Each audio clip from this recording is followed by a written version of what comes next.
Hi! Welcome back to our channel. ఈరోజు మన video ఏంటంటే, మీ వాటర్ కార్డ్ నంబర్ పోయినా, మీ వాటర్ కార్డ్ ఐడీ మిస్ అయినా ఎలా మీ voter card soft copy PDF ఎలా డౌన్‌లోడ్ చేసుకోవాలో నేను మీకు ఈ వీడియోలో ఎక్స్‌ప్లెయిన్ చేస్తాను. ముందుగా మీ బ్రౌజర్ ఓపెన్ చేస్తారు. బ్రౌజర్ ఓపెన్ చేసిన తర్వాత సెర్చ్ బాక్స్‌లో వాటర్స్ ఈసీఐ అని టైప్ చేస్తారు. టైప్ చేసిన తర్వాత వాటర్ సర్వీస్ పోర్టల్ ఓపెన్ అవుతుంది. ఇక్కడ లింక్ క్లిక్ చేస్తారు. లింక్ క్లిక్ చేసిన తర్వాత మీకు ఇలా ఓపెన్ అవుతుంది. కిందకి స్క్రోల్ చేస్తే search your name in water list అని ఉంటుంది. సో, ఇక్కడ క్లిక్ చేస్తారు. క్లిక్ చేసిన తర్వాత సెర్చ్ బై యువర్ డీటెయిల్స్ అని ఉంటుంది కదా! ఇక్కడ క్లిక్ చేస్తారు. ఇక్కడ మీ డీటెయిల్స్ ఎంటర్ చేస్తారు. లైక్ మీరు ఏ స్టేట్ వాళ్ళైతే ఆ స్టేట్ అండ్ లాంగ్వేజ్ సెలెక్ట్ చేసుకుంటారు. తర్వాత మీ నేమ్ టైప్ చేసుకుంటారు.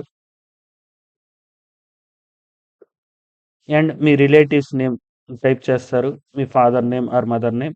వాటర్ కార్డ్‌లో ఏ నేమ్ ఇస్తే ఆ నేమ్ టైప్ చేసుకోవాలి.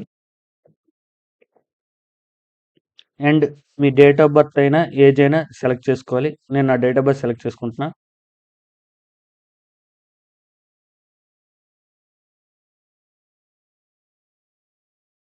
డేట్ ఆఫ్ బర్త్ సెలెక్ట్ చేసుకున్న తర్వాత మీ జెండర్ క్లిక్ చేస్తారు. క్లిక్ చేసి మీ డిస్ట్రిక్ట్ సెలెక్ట్ చేస్తారు. సెలెక్ట్ చేసి మీ ఏ కాన్స్టిట్యూషన్ అయితే అది క్లిక్ చేస్తారు.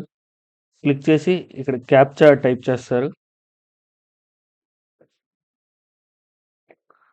సెర్చ్ క్లిక్ చేయాలి. క్లిక్ చేస్తే మీ డీటెయిల్స్ ఇక్కడ డిస్‌ప్లే అవుతాయి. సో, ఇక్కడ వ్యూ డీటెయిల్స్ అనే ఆప్షన్ క్లిక్ చేసుకోవచ్చు. క్లిక్ చేస్తే మీ డీటెయిల్స్ వస్తాయి. సో, ప్రింట్ వాటర్ ఇన్ఫర్మేషన్ అని ఉంటుంది కదా! సో, ఇక్కడ క్లిక్ చేసి సాఫ్ట్ కాపీని మీరు ఈజీగా డౌన్‌లోడ్ చేసుకోవచ్చు. సో, మీ వాటర్ కార్డ్ ఐడీ మిస్ అయినా, మీ వాటర్ డీటెయిల్స్ మిస్ అయినా ఈజీగా తెలుసుకునే ప్రాసెస్. అండ్ నేను ఈ లింక్ కూడా డిస్క్రిప్షన్‌లో ప్రొవైడ్ చేస్తాను. అండ్ మీకు వీడియో నచ్చినట్లయితే మా ఛానెల్ సబ్స్క్రైబ్ చేయండి. Thank you.